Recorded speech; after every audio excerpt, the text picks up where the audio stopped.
Hello everyone, this is Dr. Yogesh, Senior Consultant Physician and Diabetologist.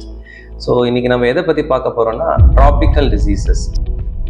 So neglected tropical disease அப்படின்னா என்ன மீனிங்னா, நம்மளுடைய tropical illnesses எந்த ஃபார்மில் வேணாலும் வரும், என்ன டிசீஸ் வேணாலும் நம்மளுக்கு காஸ் பண்ணும்.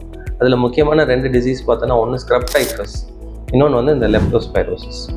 ஸோ ஸ்க்ரப் டைஃபஸ்ன்றது நம்மளுடைய பூச்சிக்கடி மூலமாக பரவுற அந்த டிசீஸு.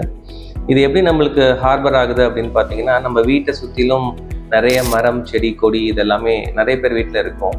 அதுலேருந்து ஒரு சின்ன பூச்சி, அந்த பூச்சி நம்ம உடம்புல பட்டு அது வந்து பரோஸ் ஃபார்ம் பண்ணும். நம்மளுடைய கை இடுக்கு, ஆம்பிட்ஸு, கிராயின், நம்மளுடைய இடுப்பு பகுதி, இந்த பகுதியில் எல்லாமே பார்த்திங்கன்னா அந்த பரோஸ் ஃபார்ம் ஆகிறதுனால நம்ம சிகரெட்டுனால சுட்ட புண்ணு மாதிரி ஒரு காயம் இருக்கும் இந்த ஏரியாஸில் எல்லாமே.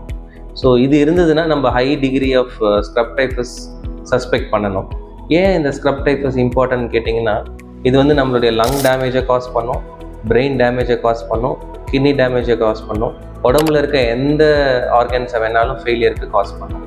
ஸோ யூஸ்வலி பார்த்தோம் அப்படின்னா இந்த ஸ்க்ரப் டைஃபஸ் வந்து ஃபீவர் ப்ளஸ் லிம்ஃபடினோபதி, அதாவது அங்கங்கே நெறி கட்டியிருக்கலாம், உடம்புல எங்கே வேணாலும் நெறி கட்டியிருக்கலாம்.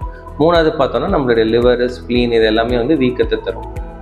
முக்கியமான ஒரே ஒரு இம்பார்ட்டண்ட்டான விஷயம் என்னென்னு பார்த்தோம்னா, நம்ம உடம்புல வந்து இந்த கருப்பாக இருக்கிற தீ சுட்ட புண்ணு மாதிரி இருக்கிறது கண்டிப்பாக நம்ம சர்ச் பண்ணி தான் ஆகணும். இது நம்ம ஆரம்பத்திலே ட்ரீட்மெண்ட் கொடுத்து கம்ப்ளீட்டாக டிசீசஸ் க்யூர் பண்ணிடுறோம் அப்படின்னா சேஃபாக வெளியில் வந்துடுவாங்க. இதை விட்டுட்டோம் அப்படின்னா டெஃபினட்டாக காம்ப்ளிகேஷன்ஸ் வரதுக்கு ஹை சான்சஸ் இருக்குது.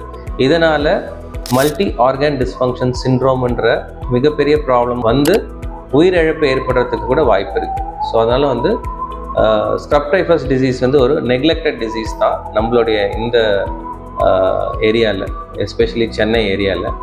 ஸோ கேர்ஃபுல்லாக இருங்க. ஸ்க்ரப் டைஃபஸ் வராமல் தடுக்கிறதுக்கு நம்மளுடைய வீட்டை சுற்றி இருக்கிற அந்த செடி, மரம், கொடி இது எல்லாமே வந்து நம்ம ரொம்ப சுத்தமாக வச்சுக்கணுன்றது தான் ஒரே ஒரு வேண்டுகோள். தேங்க்யூ.